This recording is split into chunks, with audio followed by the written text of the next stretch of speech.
This week on The Watchman, the UN says it's illegally occupied by Israel.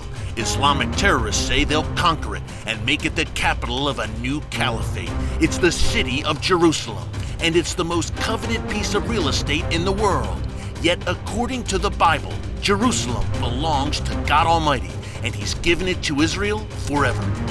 Where we're standing now, the city of David, if David was in Jerusalem, as the Bible says, some 3,000 years ago, this is where he would have been ruling from. Join us for an amazing tour through the ancient city of David and the top 10 archaeological discoveries that prove the Jewish people's ancestral biblical claim to the city of Jerusalem. It's part one of a special two-part series this week on The Watchman, only with Christians United for Israel and only on TBN.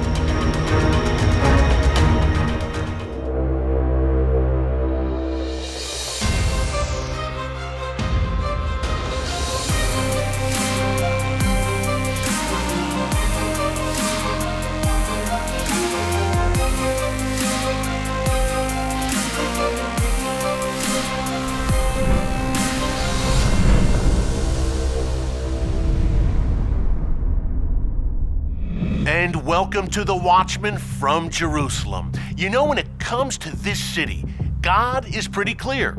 In 2 Chronicles, God says He has chosen Jerusalem so that His name will be here. The Spirit of God dwelt behind me on the Temple Mount, and you can still feel it here today. Move on over to Genesis 13, where God tells the people of Israel that He will give them this land, including Jerusalem, forever. Jesus wept over this city because it is so near and dear to God's heart. When it comes to Jerusalem, the God of Abraham, Isaac, and Jacob is very clear.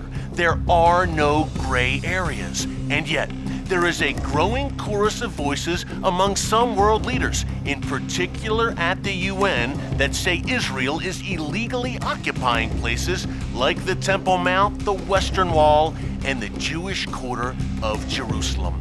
Folks, this is not only biblically inaccurate, it's historically inaccurate. Jerusalem has been the capital of Israel and the Jewish people for over 3,000 years. And today, in case you still had any doubts, we're going to prove it. We're heading to the city of David, ancient Jerusalem, where our good friend Zev Orenstein is going to take us through the top 10 archaeological discoveries that prove beyond a shadow of a doubt the Jewish biblical claim to Jerusalem. Now, today is part one. Next week, we'll bring you part two. We're going in reverse from number 10 on to number 1. So let's get started right now with the City of David's Director of International Affairs, Zev Orenstein.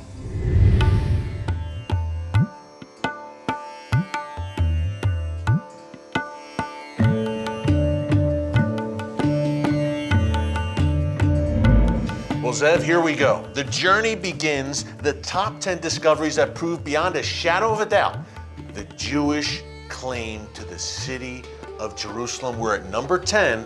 Tell us where we are right now.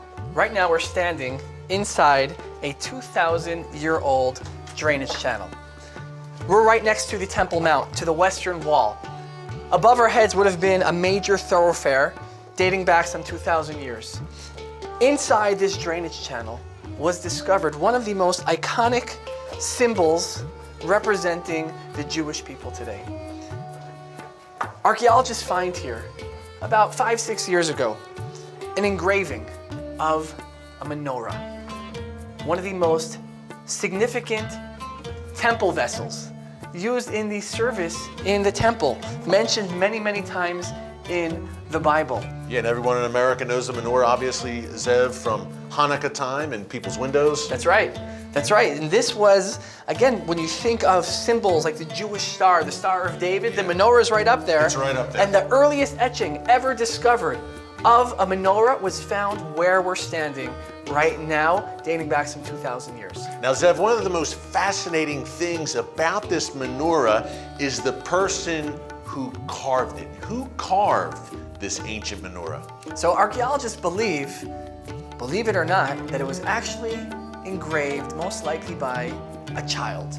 This not so artistic child from 2,000 years ago, today this work will be in museums all over the world.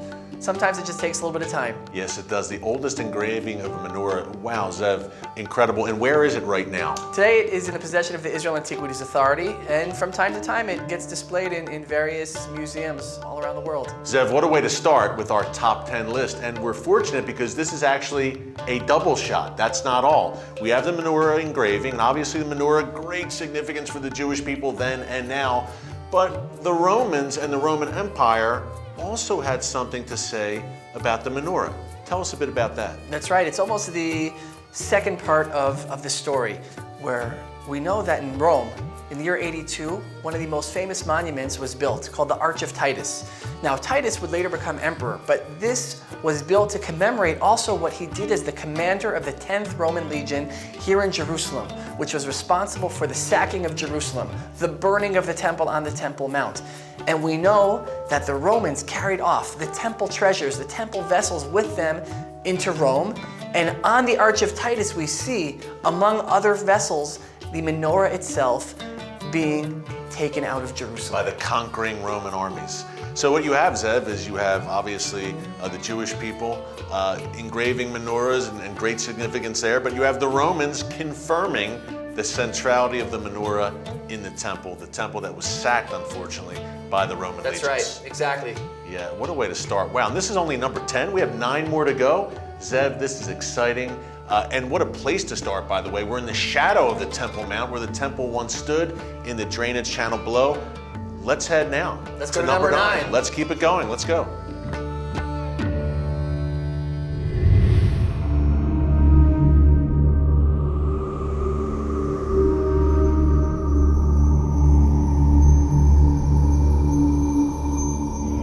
Well, Zev, we are at the amazing overlook here in the city of David, the Western Wall and the Temple Mount not far from us, the Mount of Olives just over the horizon. Active archaeological excavations going on here. We're here in the morning, you hear the roosters crowing. This is Jerusalem, my friend, and we are at number 9, the Silver Scrolls. Tell us about them. To tell the story of the Silver Scrolls, we have to go back to the year 1979. Archaeologist Professor Gabriel Barkay is excavating a series of ancient burial caves. Now, generally speaking, when archaeologists come to a burial cave, it has long since been looted by grave robbers looking for buried treasure. And what happens here? Professor Barkay comes with a group of 12 and 13-year-olds to come and excavate this area, not really expecting to find very much. And there was one 13-year-old boy who was a bit more, let's call it rambunctious, than the others, who was always coming and bothering Professor Barkay. So Professor Barkay says to him, well, here's this ancient cave over here, again, adjacent to Mount Zion, the Hinnom Valley. And he says, why don't you go into that cave, clean it up, and just do that for the next couple of hours. It's a 13-year-old kid. Annoying as anything. And what happens? Some time goes by, and all of a sudden, Professor Barkay feels someone tugging at his shirt. And he turns around, and he sees this boy, Nathan. And he's holding in his arms ancient pottery and jugs. And Professor Barkay said, where did you get that from? Because well, he told me to go into that cave over there, and it's just full of stuff. Professor Barkay said, he couldn't believe it. He says, this wasn't the discovery of Nathan's life. He says, this was the discovery of my life. And he's a renowned archaeologist, Gabriel Barkay, here in Israel. Absolutely. Yeah. What had happened is, perhaps because of an earthquake or some other disturbance, the roof of this ancient burial cave collapsed. When the graves of this area were looted, the grave robbers looked past this one because they didn't see that there was anything there. They just thought there was nothing to be found until this 13-year-old boy comes along. And what does he discover? Among ancient gold and silver jewelry and pottery and coins, discovers 2 tiny silver scrolls, rolled up tightly like little cigarettes. And they didn't know what they were. They looked like amulets or pendants of some kind. And so they were trying to figure out, how can they open these scrolls dating back some 2,500 years? How can they open the scrolls without destroying them? And they sent them to London, and they couldn't do it there. They sent them to Germany, they couldn't do it there. So they came back to the Israel Museum. And it took a period of about 3 years until they figured out a technology that would enable them to open the scrolls. Wow, so these extremely fragile ancient scrolls have 3 years before they could actually open them and see what was inside, and what they found was incredible. What was inside? When they open the scrolls, they find the earliest extra-biblical source for verses straight out of the Bible. We're talking about verses from the book of Numbers, verses 24 through 26, chapter 6. We're talking about the priestly blessing. May God keep thee and watch over thee, right? That we all know so well, found just a few feet away from where we're standing right now, 400 years earlier than the Dead Sea Scrolls. The Aaronic priestly blessing, Zeb, which was said here in the temple, not far from us. Absolutely amazing. And the scrolls dated back roughly to which around time the period? time of Jeremiah, 2,500 years ago, first temple, Jerusalem. Zev, this discovery is very special to me. I say that priestly blessing over my children, over my wife. It's amazing. I don't know how it could get better, but let's move on to number 8. Looking forward to it. Israel is under attack. The Jewish people in Israel face terrorism, boycotts, and worldwide condemnation every day. While Israelis try to raise their children in peace, their enemies plot their destruction. Christians United for Israel is speaking out to defend Israel from these relentless attacks. CUFI works with Congress and the White House to ensure America has Israel's back. We are making Israel stronger and her people safer. Join Christians United for Israel as we stand up for Israel in Washington, D.C., in all 50 states, and on hundreds of college campuses. Show the people of Israel they are not alone. Join the largest pro-Israel movement in America when you sign the pledge to support Israel at www.kufi.org/decal. We'll send you this CUFI car decal as your free gift when you pledge to stand with us as we make Israel stronger and her people safer. Add your voice to the millions of Christians speaking out for Zion's sake.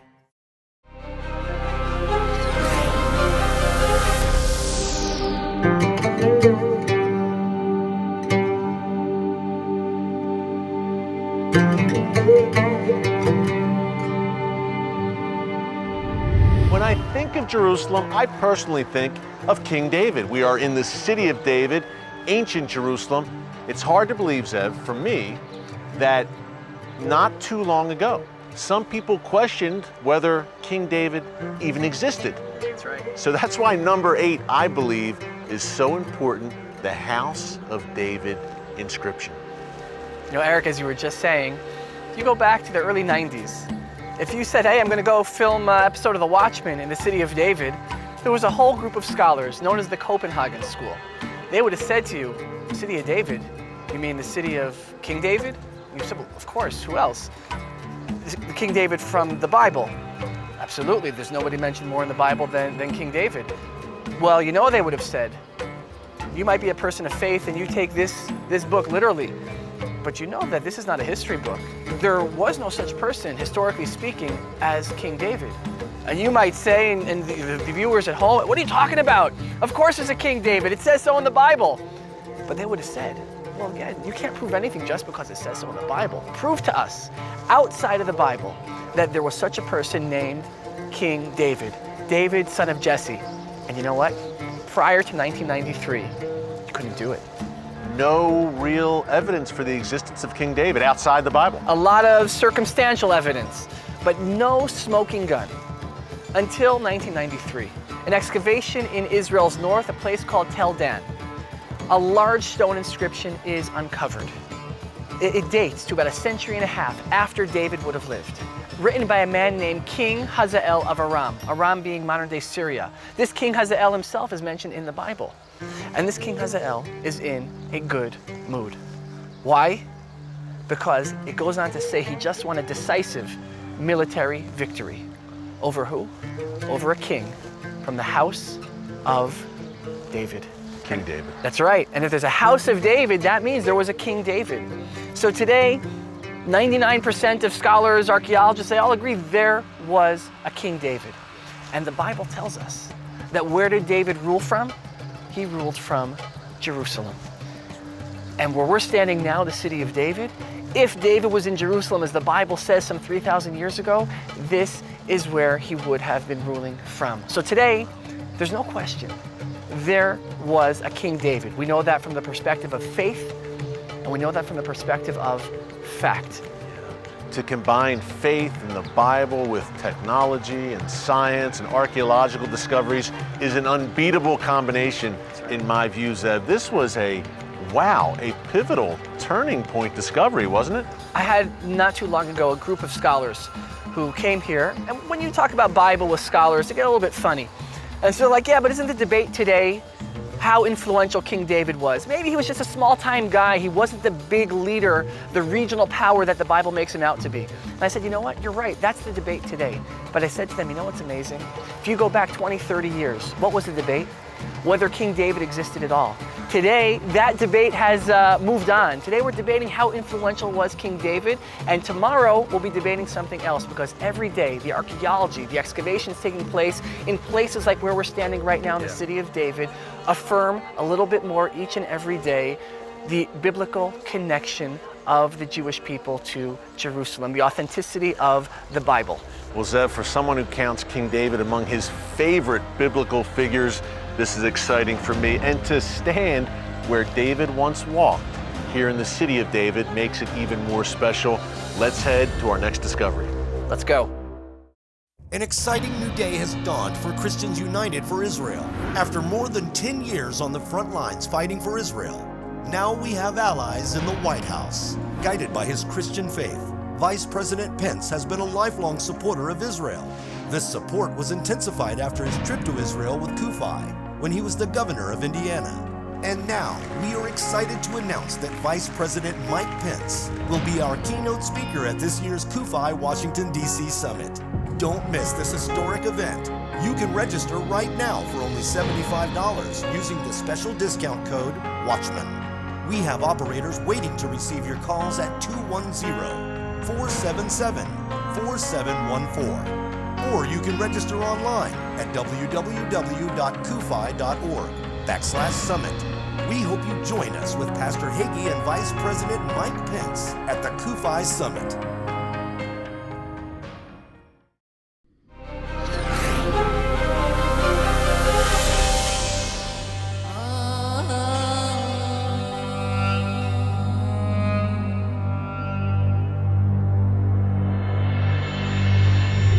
Well, Zev, we are right next to the western wall of the Temple Mount for our number 7 discovery. What do we have here?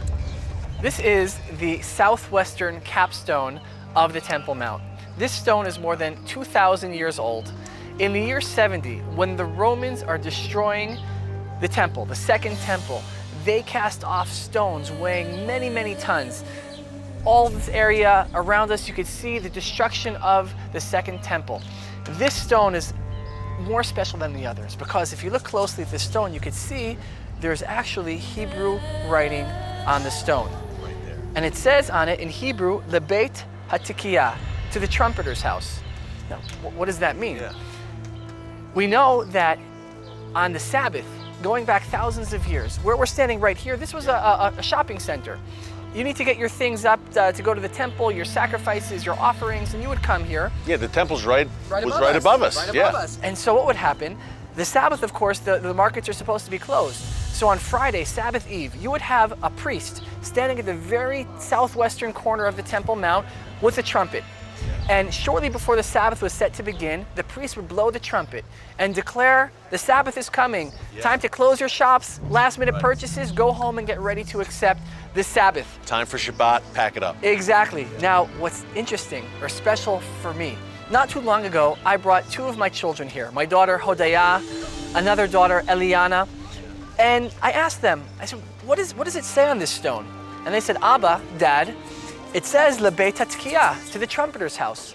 Now, I was proud, thank God my daughters can read, but I was even more proud for another reason. And I thought to myself, this stone is more than 2,000 years old, and yet my children, born in Jerusalem, can read the writings on a stone more than 2,000 years old, Hebrew, that my daughters speak the same language, read the same script, worship the same God, have the same customs and festivals and traditions as their ancestors did thousands of years ago. And I thought, how many nations, How many peoples can go back and say that they have all those things in common with their ancestors from so long ago? If you want a sign that the Jewish people have deep roots in Jerusalem, I always think of this stone saying, the fact that we could read the writing and speak the language, this says the reason why we're here is not anti-Semitism, not the Holocaust, not persecution. It's because of discoveries like this one. It's a miracle of the God of Israel, Zev. And I think about these stones that were thrown down from the Temple Mount by the Romans. The Romans probably thought the Jewish people would never return. That's right. Now here we are, 2,000 years later, and your precious daughters can read this writing and see that this is where their ancestors walked. And guess what? They're back. So we're going in descending order here. On our way to number 1, let's head to number 6 on our list of amazing discoveries proving the Jewish claim, the ancestral heritage to the city of Jerusalem. Let's go, Zev. Let's go.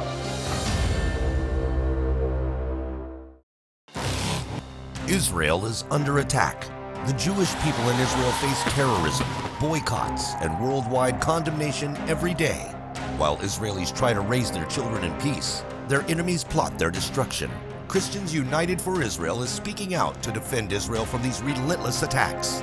CUFI works with Congress and the White House to ensure America has Israel's back. We are making Israel stronger and her people safer. Join Christians United for Israel as we stand up for Israel in Washington, D.C., in all 50 states, and on hundreds of college campuses. Show the people of Israel they are not alone. Join the largest pro-Israel movement in America when you sign the pledge to support Israel at www.cufi.org/decal. We'll send you this CUFI car decal as your free gift when you pledge to stand with us as we make Israel stronger and her people safer. Add your voice to the millions of Christians speaking out for Zion's sake.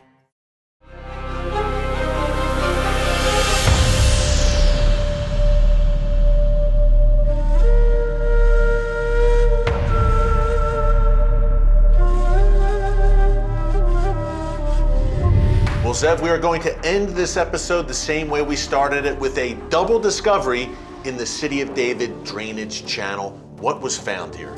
So where we're standing right now, archaeologists find in the cavern, just like the one beside us over here, a small white marble. On this marble were 3 Hebrew letters, ancient Hebrew script, spelling out the word Becca. What is Becca? They looked into the Bible, the book of Exodus, chapter 38, verse 26, where it explains that there would be a Becca for a head. What does that mean, a Becca for a head? So they looked into the Bible, and the Bible says that every year there was a biblically mandated flat tax that all of Israel would have to pay for the upkeep of the temple infrastructure. It didn't matter whether you were rich or poor, you would have to bring a silver half shekel. Every citizen of Israel had to do this. From the age of 20 and up, right? You had to bring this silver half shekel. But imagine you're the priest collecting these silver half shekels. How do you know if the silver half shekel is really a silver half shekel? Maybe it's a silver third of a shekel.